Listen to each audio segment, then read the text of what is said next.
This would be the last time Johnny Wactor would celebrate his mom's birthday, and that hug would be the last time Scarlett Wactor would embrace her son. I've buried plenty of people in my life, but not because of murder. Months later, the General Hospital star was killed after he and a co-worker walked to their cars after their bartending shift in downtown Los Angeles. 4 suspects, 3 18-year-olds and 1 22-year-old are behind bars, and that's exactly where Scarlett wants them for the rest of their lives. Unfortunately, in California, it has to be first-degree murder to get life without parole. So that would be second degree, which is 15, 25 years or life, but all of them are eligible for parole, which I don't like.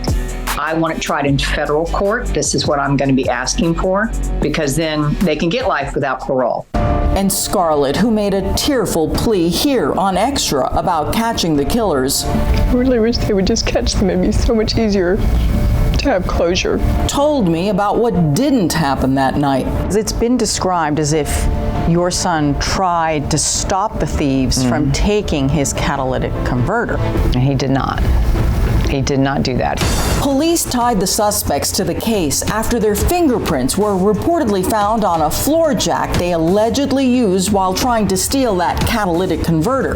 These gentlemen have been arrested several times. They've actually, to tell you the truth, been arrested multiple times since Johnny's murder. So they've been in custody, but then released. So, you know, there's a lot to unpack there. Actor Micah Parker was a longtime friend of the General Hospital star. I'm gonna quit my job and let the chips fall. I don't understand why the good ones are taken, but he was selfless. He'd be the first one to be there to help you out when no one else would.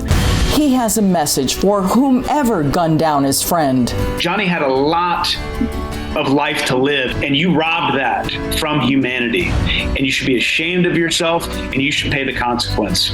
Now Micah and Johnny's mother, who have been on a crusade for justice for Johnny, are joining forces to create a foundation to help victims' families.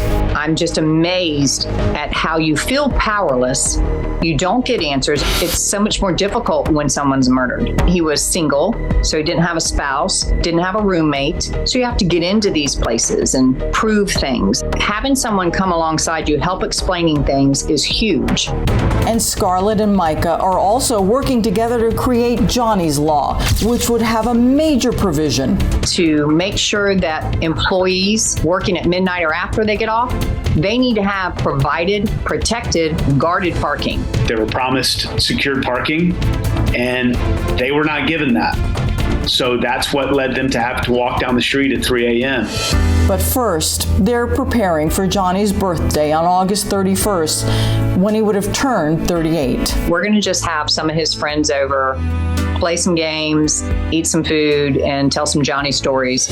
And Micah will, of course, be following news stories about upcoming court hearings, and he'll be pushing for the harshest sentence possible. The fight's not over yet. You know, this is kind of where the real fight begins.